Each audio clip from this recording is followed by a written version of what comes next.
Diving deep into the cutting edge science of human performance and health, I discovered that the standard approach to yoga was simply outdated and wrong.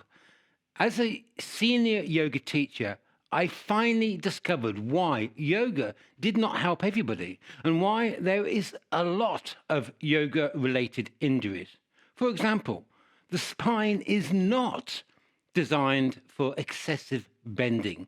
When looking at the biomechanics of movement, the spine transmits power between the hips and the shoulders.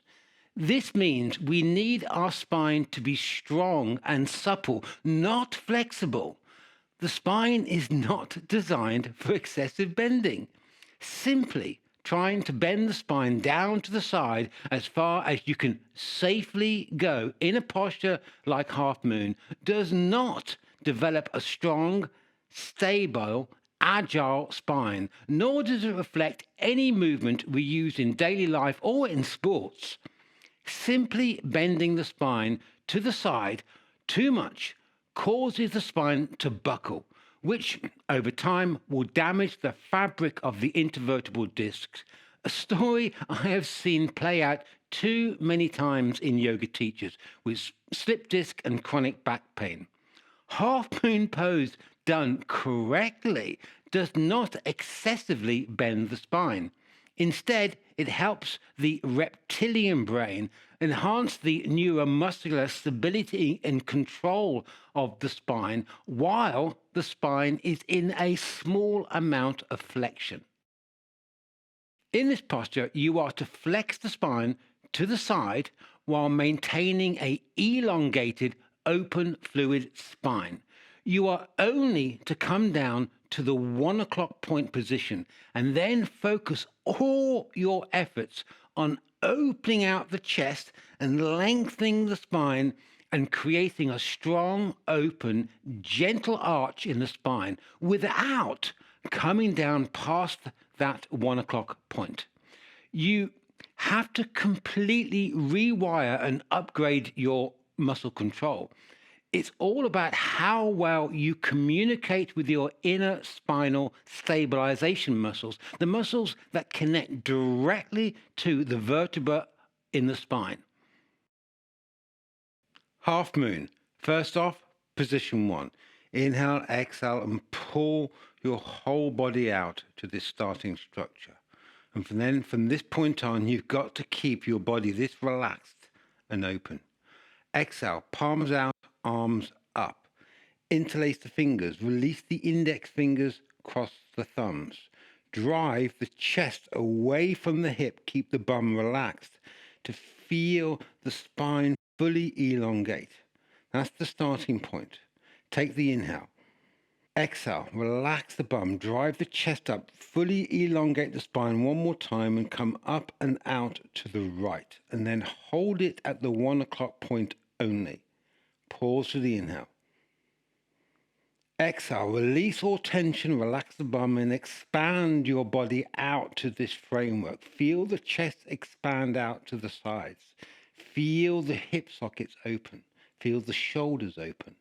And then pause for the inhale, maintaining the expansion you've just created.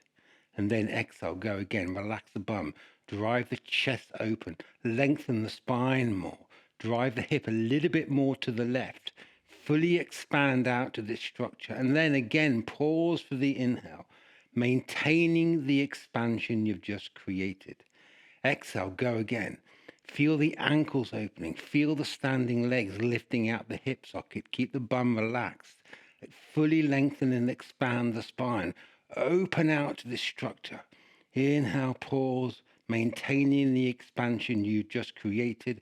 Exhale, fully open out. On the exhale, come back up. The biggest tip I can give you is to imagine there is a giant magnet or force field pulling you to the opposite side you're coming down to. So if you are bending to the right, this force field is pulling your whole body to the left. You have to somehow control the force of this field while keeping the fingertips at that 1 o'clock point. It's not easy, but it is a game changer. You're aiming to fan open the spine into a half moon shape without bringing the body down past that 1 o'clock position. It's a functional structure forging neuromuscular connections with your inner stabilization strength, which your body will utilize in daily life. The more you can expand open each and every vertebra, the more spinal fluid can flow, lubricating the spine, bringing in nutrients, oxygen, flushing out the waste, restoring the health of your spine. Those of you with flexible spines will find this extremely hard because you cannot rely on your flexibility anymore. It's all about tapping into your inner spine strength, pulling open the whole body while turning off all antagonistic muscles, such as the glutes and the surface back muscles. If the glutes are tight, the lower back muscles will also be tight, which in turn stops your inner spine strength from doing its job, creating an open, agile structure. For this reason, you must always remember to totally relax the glutes and the surface back muscles. In time, you will develop the motor control to open out the whole body in this half moon shape, opening out the wrist, the shoulder, the hip sockets, the knees, the ankles, the whole upper body engaged in opening out with zero compression in the spine, zero tension. If you've previously been practicing this posture with a mindset of stretching down one side of the body as you come down, you will find this extremely hard. However, the body will learn and rewire its circuitry to engage the inner spinal strength as opposed to the side muscles simply pulling you to the side. Relax and open is your single point of focus, your mantra.